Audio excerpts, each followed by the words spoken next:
Harka fuunee shamaa akkam jirtu kabajamoo dhaggeeffattootaaf daawwattoota Kello miidiyaa odeeffannoon of harkaa qabnu kunooti. Humnoonni faannoo Shawaa Lixaa naannootti halkan edaa uummata nagaa jumulaan ajjeesuutu ibsame. Weerara lafa babal'ifannaa sagantaa mootummaan dhoksaan ayyameen socho'aa akka jiran faannoon halkan edaa Shawaa Lixaa naannootti haleellaa raawwataniin hawaasa nagaa Oromoo jumulaan ajjeesuutu ibsame. Gabaasa argame raawwachuun akka danda'ametti faannoon Shawaa Lixaa naannoo ganda halloo dinkii keessa socho'an halkan edaa sa'aatii 3 haleellaa jalqabuun daa'imaniif namoonni humna hin qabne kanneen deessanii ba'uu hin dandeenye baay'inaan keessatti kan argaman namoonni hedduun ajjeefamuu isaanii himame. Haleellaa faannoo kanaan halkan tokkichatti Oromoon namoonni 21 ol ajjeefamuu isaa gabaasichi ibseera. Kanneen ajjeefamanii alattis madoon lakkoofsi isaanii baay'ee akka ta'e himame. Haleellaa eda namoonni 21 ol ajjeefaman kanaan kaan isaanii billaan cicciramanii lubbuun isaanii darbee jedhan. Gochaasuu kanneessaa ilaaluun isaa nama sururutu hawaasa irra qaqqabe jechuun gabaasni argame foomsa. Godina Guraagee aanaa Baashgee keessa teessuma isaanii godhachuun shiftoonni kunniin yeroo yerootti Shawaa Lixaa naannoo fi ammayyaatti haleellaa hammaataa geessuun dhaga'amaa ture. Haleellaan kun ammallee babal'achuun humnoonni kunneen sochii isaanii jabeessaa akka jiran gabaasichi ibsa. Humnoonni namoota nagaa butanii maallaqa gaafachuuf qalanii ajjeesuu aadeffatan kunneen aanaa noonnoo, aanaa ammayyaa fi magaalaa walqixxee kana sadan gidduu aanaa Baashgee bulchiinsa adabuuf kataate da'oo tolfachuudhaan uummata karaa darbaa dhowwuun butanii maallaqa gaafachuu yoo barbaadanis ajjeesuu erga hojii godhatanii waggaa lakkoofsaniiru jedhan. Qaamni waan kanaaf furmaata ta'uu dhabamuudhaan lammiilee nagaan guyyaa guyyaan akka baalaatti akka harca'an taasifamaa jira. Humnoonni kunneen jiraattota naannichaa qofaa utuu hin taane konkolaachiftoota sarara sana irra hojjetaniif qormaata ta'uu isaa gabaasichi ibseera. Rakkoo kana furuuf mootummaan torban darbe keessa magaalaa walqixxeetti walgahii taa'aa turuun isaa akka gabaafamaa ture yoo ta'u, ta'usumaa furmaata argamsiisaa akka hin jirre gabaasichi akeekeera. Keenya birootiin waraanni bilisummaa Oromoo leenjii qondaalummaa kennaa ture xumuree eebbisiisuu hime. Sochiin isaa waggoota dura haala lixaaf kibbatti dagaagaa akka ture WBO'n gara giddu galaatti saalaan of ijaaree erga gad of dhaabeen booda baatilee darban keessa hoggana isaa sossobuun mootummaan madaqfachuu danda'e. Wayita hogganni WBO giddu galaa sanyii nagaasaa waraana hanga kana qabatee mootummaatti galetti WBO'n giddu galaa bittinnaa'e jedhamee miidiyaalee mootummaan afarfamaa ture. Haalli kun garuu olee utuu hin buliin waggaa tokko kan hin guunne keessatti zoonii sanatti WBO'n bifa haaraan of ijaaruu danda'e. Mootummaa Itoophiyaatiif WBO'n naannaa Finfinnee san jiraachuun qormaata olaanaa kan itti ta'u, inumaa fageenya gabaabaa san irratti WBO'n Finfinnee marsee jiraachuun hirriba kan hin laanneef yoo ta'u, shira adda addaa irratti xaxaa ture ittis xaxaa akka jiru himama. Gaagaama waraanaa shira mootummaaf gantummaan irratti raawwatamu san hundaa danda'ee har'a WBO'n giddu galaa Oromiyaatti haala hin eegamneen of ijaaraa jiraachuu isaa ibsameera. Inumaa dhaadannoo mootummaan WBO bittimsineerraa harki caalaan numeeraa warra haftee ammoo uummata keessa da'attee ka jirtu funaanaa jirra jechuun dhaadataa ture bishaanitti naquu danda'e. Yeroo ammaa kana hoogganni WBO giddu galaa qondaalota leenjii siyaasaan ga'oomsaa ture eebbisee bobbaasuu isaa himeera. Gama kaaniin haleellaa tibbana raawwataa jiruun WBO'n humnoota waraanaa mootummaa irraa miidhaa geessaa akka jiru ibsa. Lixa Oromiyaa kutaalee garaa garaa keessatti adeemsaa akka jiru miidiyaalee WBO'tti siqeenya qaban ka gabaasan yoo ta'u, haleellaan WBO bakkeewwan kanaan dura hin turre ga'uun amma inumaa Harargee fi kaanitti babal'ataa jira jedhan. Godina Harargee fi Arsii keessatti sochii WBO haalaan dabalaa akka jiru gabaasni nu qaqqabu ni ifoomsa. Haala kanaan tarkaanfii waraanni bilisummaa Oromoo zooniin kibba bahaa godina Arsii bahaa Naasakoo keessatti fudhatee loltoota bilchiginnaa 10 battalatti ajjeesuun shammadeessuu gabaafameera. Gama meeshaa waraanaa naannoo qawwee hakiimaa 4 akkasumas meeshaa waraanaa kaan irraa eeggachuu isaa gabaasichi ibsa. Haleellaan kun tibbana karaawwate yoo ta'u, sochii WBO bakka dura hin geenye qaqqabuun isaa mootummaaf qormaata olaanaa ta'aa jira jedhame.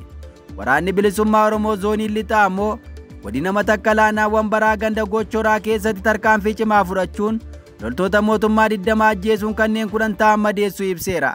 Haaluma wal fakkaatuun waraanni bilisummaa Oromoo zooniin kibbaa godina Gujii lixaa aanaa Malkaa Sooddaa ganda Daadaa Oddoo bakka halloo madheedhaa jedhamutti gaafa onkoloolessa 17 bara 2025 tarkaanfii cimaa humnoota bilchiginnaa irratti fudhachuun loltoota sirnichaa 6 battalatti ajjeesuun 4 madoon adabee kanneen 2 ta'an ammoo booji'uu isaa ibsameera.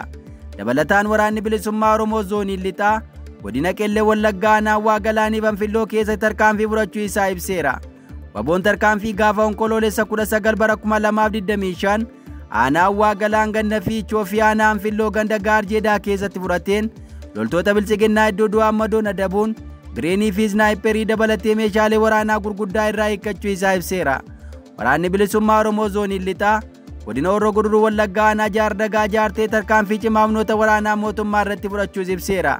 Tarkaanfii gaafa onkoloolessa 19 bara 2025 aanaa jaardagaa jaartee ganda haroo lagootti fudhateen loltoota sirnichaa iddoo du'aa madoon adabuun meeshaalee waraanaa gurguddaa irraa hiikkachuu isaa ibseera.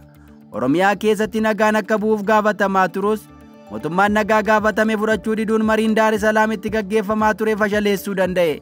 Abjuun mootummaa yeroo sanatti miseensota waboo giddu galaa sanyii nagaasaa waliin galchuun kaan ammoo isaaniin qabatee guutummaatti dhabamsiisuu ka jedhu ture.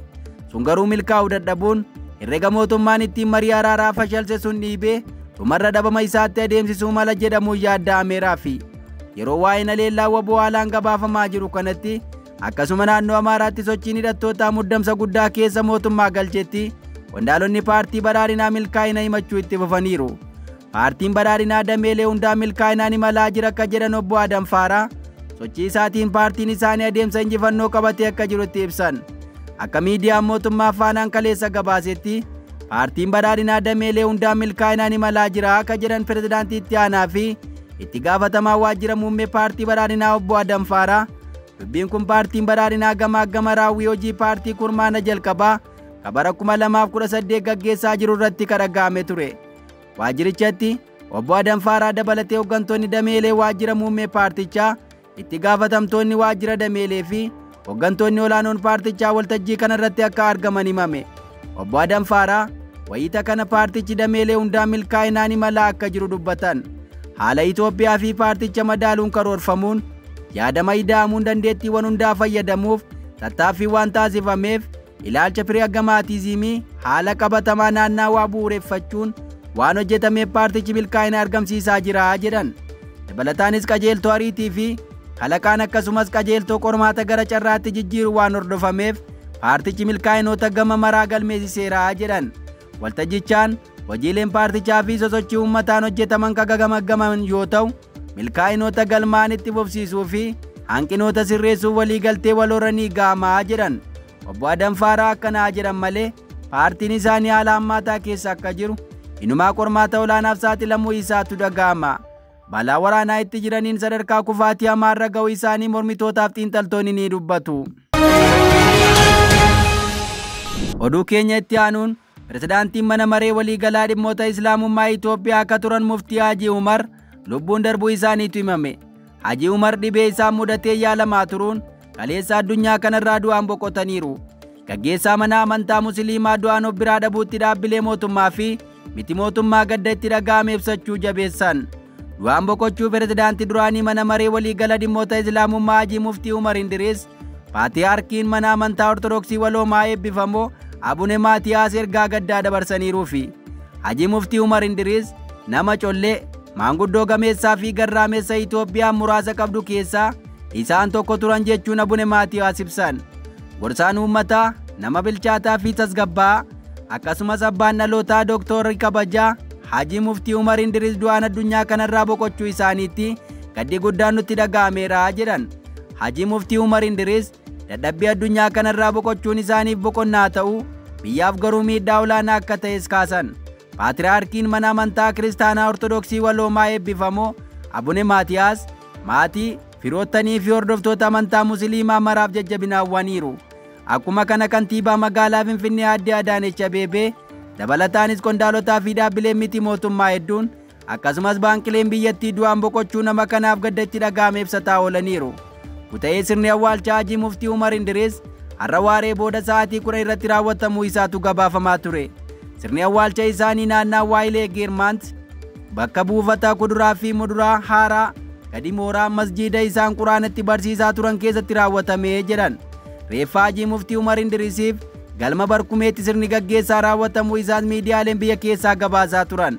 Hooggantoonni olaanoon mootummaa, ulaamaanonni, daraasonni, ustaazonni, abbootiin amantaalee biroo fi maatiin isaanii saganticha irratti akka argaman himameera. Haaji Muftii Umar waggoota 50 darban magaalaa Finfinneetti quraana yeroo 300 olii kun barsiisaniiru. bara 1967 wayita manni maree waliigalaa dhimmoota Islaamummaa Itoophiyaa hundaa'u miseensaa fi durataa mana marichaa turan. Bara 2010 hanga bara 2014tti pirezidaantii mana marichaa akkasumas eega olaanaa dhaabbilee amantaa Itoophiyaa ta'uun tajaajilaniiru. Oduu keenya itti aanuun Itoophiyaan biyyoota liqaa alaa irra jiru kaffaluu dadhabde keessatti ramadamte.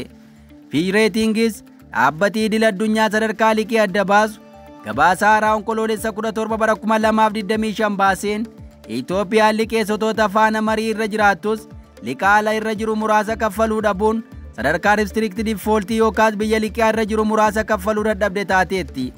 Gabaasa baasameen biyyattiin kaffaltii yuuroo boondii fi boondii hin taane irra jiru yeroo jedhametti kaffaluu dadhabuu isheen sadarkaan kun kan agarsiisu yoo ta'u, Itoophiyaan kaffaltii kuupoonii yuuroo boondii doolaara miliyoona 33 muddee 11 bara 2023 kaffalamuu qabu osoo hin kaffalin hafteetti jedha.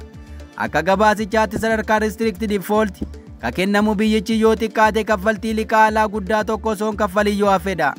Garuu kasaaraa guutuu akka bakka hin buunee fi liqaa biraa yeroon kaffalaa jiraachuu akka maltu himan. Itoophiyaan liqaa alaa waliigalaan doolaara biliyoona 30 hanga 31 gabaasa Reuters irra jiru keessaa doolaara biliyoona 15 bu'uura waloo G20 irra deebiin caasisiifattee kaffaluuf tattaafachaa akka jirtu himameera. Adoolessa bara 2025 keessa waliigaltee wal hubannoo Itoophiyaan koree liqeessitootaa waliin irra geesseen liqaa irra jiru keessaa haga adoolessa 7 bara 2025 doolaarri biliyoona 2.5 akka dhiifameef eerame. Akka gabaasa ministeera faayinaansiitti liqaan biyyattii irra jiru dhibbantaa 12.5 akka hir'ateef dhalli liqaa dhibbantaa 34 akka dhiifameef sagantaa IMF irratti ibsee ture.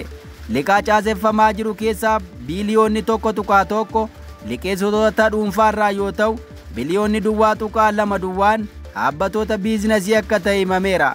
Fiireetingis akka jedhetti Itoophiyaan adoolessa bara 2024 as jijjiirama dinagdee irratti tarkaanfii gaarii fudhatteetti jedha. Tarkaanfilee bu'a qabeessa jedhee kaase keessaa tokko to'annoo sharafa maallaqaa yoo ta'u, kunis gatiin sharafa maallaqaa seera qabeessaa fi gabaa al seeraa jidduu jiru gara 10% akka hir'ise gabaasichi ibseera. Egaa dhaggeeffattoota Keelloo miidiyaa odeeffannoon irra of harkaa qabnu kanan gaammaa dhaggeeffattan ture. Qophii hafe waliin turtii gaarii.